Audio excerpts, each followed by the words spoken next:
नमस्कार, मैं रचना शर्मा। चढ़ती कला टाइम टीवी देख रहे सभी दर्शकों का स्वागत करती हूं। आप देख रहे हैं हरियाणा के समाचार। समाचारों की शुरुआत से पहले एक नजर आज के मुख्य सुर्खियों पर।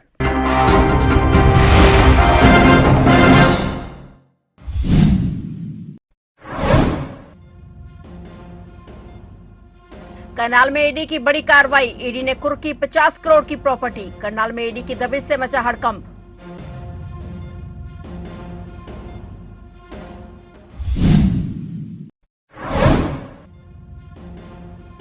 हरियाणा सरकार की मंत्रिमंडल की बैठक में बड़े फैसले। आड़तियों और पंचायत भूमि पर बसे लोगों को बड़ी राहत। बैठक में सीएम सैनी ने कई फैसलों पर लगाई मुहर।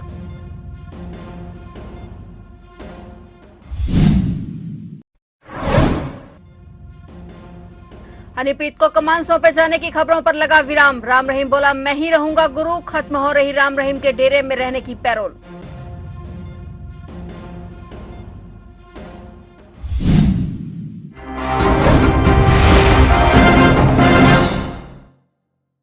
और अब समाचार विस्तार से।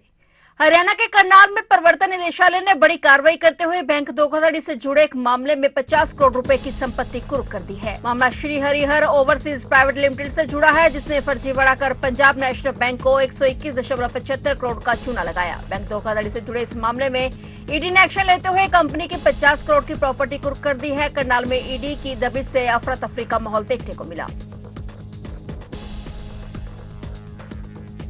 मुख्यमंत्री नायब सिंह सैनी की अध्यक्षता में आज सिविल सचिवालय में हरियाणा मंत्रिमंडल की बैठक हुई। हरियाणा सरकार ने अपनी मंत्रिमंडल की बैठक में किसानों, आड़तियों और पंचायत भूमि पर बसे लोगों के लिए कई महत्वपूर्ण फैसले लिए हैं। मुख्यमंत्री नायब सिंह सैनी की अध्यक्षता में हुई इस बैठक में खासतौर पर अरबी की खरीद सीजन और 2024-25 में हुए नुकसान की भरपाई, पंचायत भूमि पर बने मकानों के मालिकाना हक और भूमि बिक्री से जुड़े नियमों में संशोधन को मंजूरी दी गई। खरीफ सीजन 2024-25 के दौरान अरबी की खरीद में अत्यधिक नमी के कारण प्रदेश के आड़तियों को भारी नुकसान उठाना पड़ा था। इसे ध्यान में रखते हुए हरियाणा सरकार ने 3 करोड़ 10 लाख की राहत राशि जारी करने का निर्णय लिया है। यह सहायता राशि आड़तियों को वित्तीय संबल प्रदान करने और उनके हितों की रक्षा करने के उद्देश्य से दी जाएगी। इसके अलावा हरियाणा सरकार ने village common land regulation act 1961 में संशोधन को मंजूरी दी है, जिससे 20 वर्षों से अधिक समय से पंचायत भूमि पर बसे हुए लोगों को उनके मकानों का मालिकाना हक मिल सकेगा। हरियाणा सरकार ने उन लोगों को भी राहत दी है जो बाढ़ और प्राकृतिक आपदाओं के कारण पंचायत भूमि पर बस गए थे।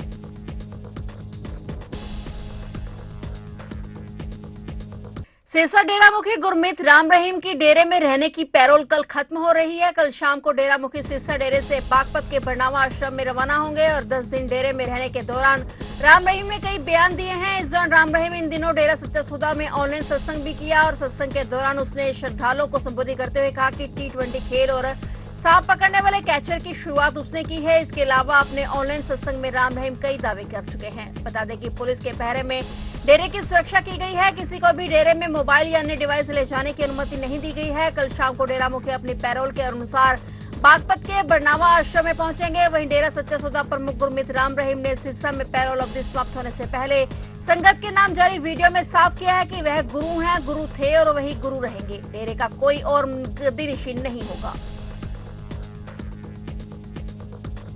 भ्रष्टाचार निरोधक ब्यूरो करनाल की टीम ने बड़ौदा थाना के सब इंस्पेक्टर राजकुमार को 20,000 रुपए की रिश्वत लेते रंगे हाथों गिरफ्तार कर लिया है। वे गांव बावड़ में ग्रामीण से एक मामले में उसके भाई और भतीजों की जमानत करवाने और दूसरे मामले में आरोपितों को गिरफ्तार करने की एवज में रिश्वत मांग रहे थे। इस संबंध में एसीपी रोहतक में मामला दर्ज किया गया। राजेंद्र ने शिकायत में बताया कि वह रिश्वत के पैसे देने के लिए थाने में गया। जैसे ही राजेंद्र सिंह ने उप निरीक्षक राजकुमार को 20,000 रुपए दिए, एसीबी करनाल की टीम ने उसे गिरफ्तार कर लिया।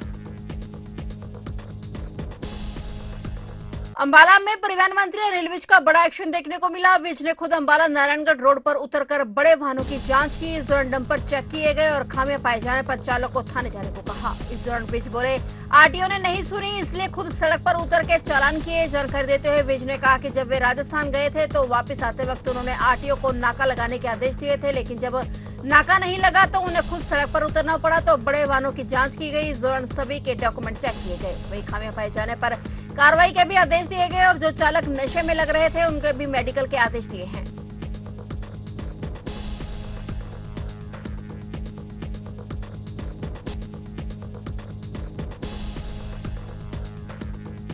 अभी मैं राजस्थान से आया था।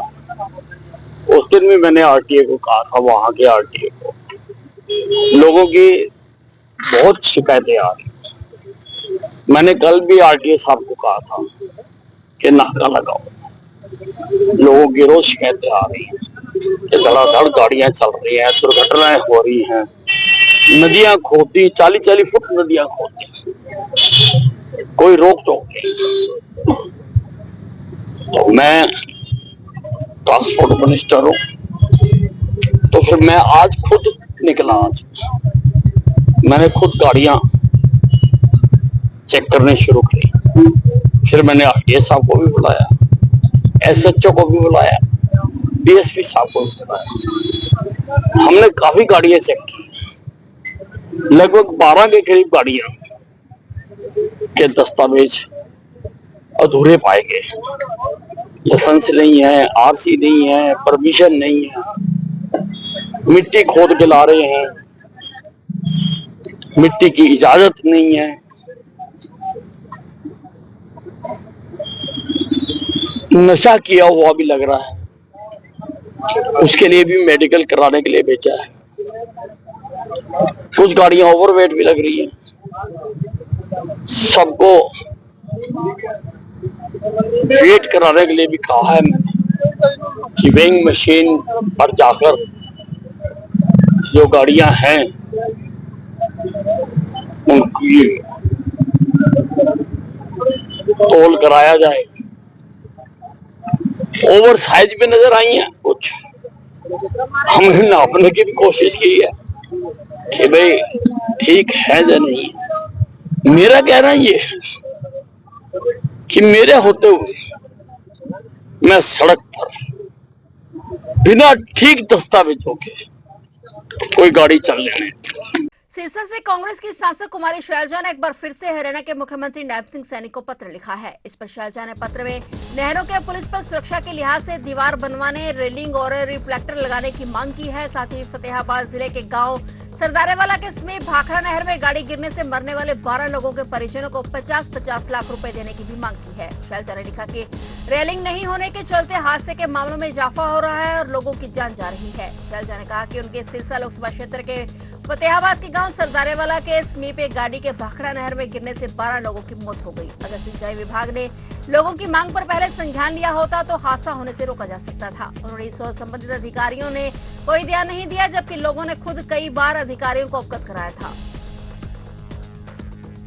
हरियाणा गुरुद्वारा प्रबंधक कमेटी के पूर्व अध्यक्ष जगदीश सिंह जिंडा ने एक प्रेस वार्ता कर कुरुक्षेत्र डेरा कार सेवा में की, जहां उन्होंने एचएसजीएमसी चुनाव में जीत चुके आजाद उम्मीदवारों से अपील करते हुए कहा कि उन्होंने हरियाणा के गुरुद्वारों के प्रबंधन के लिए अलग कमेटी के लिए एक लंबी लड़ाई लड़ी है, जिसके लिए कई मुकदमे और करोड़ों रुपया खर्च हुआ है। उन्होंने कहा कि हमारा यह संघर्ष हरियाणा के गुरुद्वारों को पंजाब की कमेटी से आजाद करने के लिए था और जब हमें इसे सफलता मिली है तो हमें एक होकर साथ आना चाहिए और न कि उस कमेटी से गठबंधन करना चाहिए जिससे हमारा संघर्ष हो रहा हो।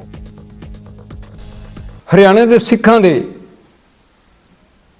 हक नूं खोण वास्ते ते हरियाणा के सिखां नूं अपना गुलाम बना के रखने वाले अकाली दल बादल सुप्रीम कोर्ट ते चला गया। बड़ियां बेनतियां कीतियां अकाली दल बादल के सुप्रीमो सरदार प्रकाश सिंह बादल नूं, बड़ियां बेनतियां कीतियां श्रोमणी कमेटी के जिहड़े मौके के प्रधान रहे। हुण तां साडा बिल पास हो गया है तो क्यों सुप्रीम कोर्ट वड़ के तुसी बिल नूं चैलेंज करते हो पे? श्रोमणी कमेटी के करोड़ों रुपये क्यों बर्बाद कर रहे हो? उन्हां दा खर्चा जो मैनू पता लगा, बादल अकाली दल ने जिडे जिडे महंगे वकील किए, 9 वकील किए, करोड़ों रुपया का श्रोमणी गुरुद्वारा प्रबंधक कमेटी का खर्चा बिलों राही वकीलों को देना पिया। अकाली दल बादल ने श्रोमणी कमेटी चो दिता। की कम आया? 2 करोड़ तो वध असी झोली अड्ड के संगत को वकील भुगताते रहे, तो हर वकील की फीस पता कितनी होंदी सी? 3 तो 5 लाख रुपया एक बहस की, चाहे तरीक भी पै जाती सी, फिर भी सानू 3 तो 5 लाख रुपया उस वकील को पे करना पैंदा सी। करोड़ तो वध तो साडा खर्चा आया उन्हां दा मुकाबला करने वास्ते, तो लाभ की मिलिया? कमेटी तो फिर बन गई। मैं उन्हां वीरां नूं इह गल कहना चाहांगा, जिहड़े तुहाडे पार्टी एडी दुश्मन है तुहाडी, ਪਹਿਲੀ ਤੇ ਗੱਲ ਤੁਹਾਨੂੰ ਉਹਨਾਂ ਕੋਲ ਟਿਕਟ ਹੀ ਨਹੀਂ ਲੈਣੀ ਚਾਹੀਦੀ ਸੀ। राज्य कमेटी के आह्वान पर Haryana government PWD mechanical worker union द्वारा कर्मचारियों की मांगों को लेकर विरोध प्रदर्शन किया गया और सरकार के खिलाफ नारेबाजी करते हुए मुख्यमंत्री के नाम ज्ञापन सौंपा। कर्मचारियों ने कहा कि सरकार उनके साथ वादा खिलाफी कर रही है, जिससे कर्मचारियों में भारी रोष है। कर्मचारियों की विभिन्न मांगे हैं जिसकी ओर कोई ध्यान नहीं दिया गया। उन्होंने ये भी कहा कि यदि सरकार ने समय रहते उनकी मांगों को पूरा नहीं किया तो प्रदेश भर के कर्मचारी सड़कों पर उतरने को मजबूर होंगे। ये हमारे राज्य कार्यकारिणी की तरफ से प्रोग्राम जो उपायुक्त के माध्यम से सरकार को हमारे कर्मचारियों के जो काफी टाइम से बहुत पुराने टाइम से मतलब मांगे जो हमारे जो सरकार ने घोषणा भी कर रखी, जो कई अधिकारी उनको लागू नहीं कर रहे, उनके बाबत हमने सरकार को 11 अगस्त 2024 को करनाल के अंदर एक बहुत बड़ी रैली की थी। उसमें हमें 20 अगस्त का संगठन को माननीय मुख्यमंत्री जी ने समय दिया था बातचीत करने के लिए, लेकिन वो बीच में चुनाव 16 अगस्त को चुनाव आचार संहिता लगने के कारण हमारी बातचीत नहीं हो पाई।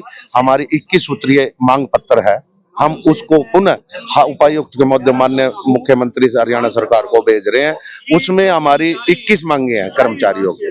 जो कर्मचारी HKRN पे लगे हुए हैं, जॉब सिक्योरिटी जो हरियाणा सरकार ने जॉब सिक्योरिटी दे करके भी कर्मचारियों को हटा रही है, उन्होंने 2000 कर्मचारियों को सिंचाई विभाग से हटाया गया है।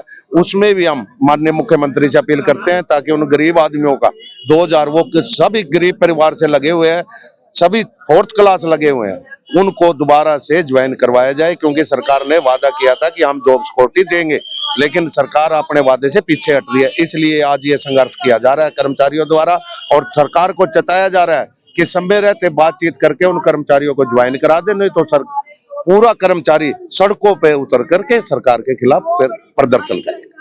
भवानीखेड़ा के कुंगड़ गांव में छोटा पाना की मुख्य गली में सीवरेज, गंदे पानी, नाली में गंदगी से परेशान ग्रामीणों ने रोष प्रदर्शन किया। उन्होंने गांव के सरपंच पर सुनवाई नहीं करने के आरोप भी लगाए। वहीं ग्रामीणों का कहना है कि विभागीय अधिकारी भी समस्या की कोई सुध नहीं ले रहे, जिस पर उन्होंने समस्या के जल्द समाधान की मांग की है। फिलहाल हरियाणा के समाचारों में इतना ही, और नए समाचारों के साथ फिर से हाजिर होंगे। तब तक के लिए देखते रहिए चढ़ती कला टाइम टीवी और मुझे दीजिए इजाजत। धन्यवाद।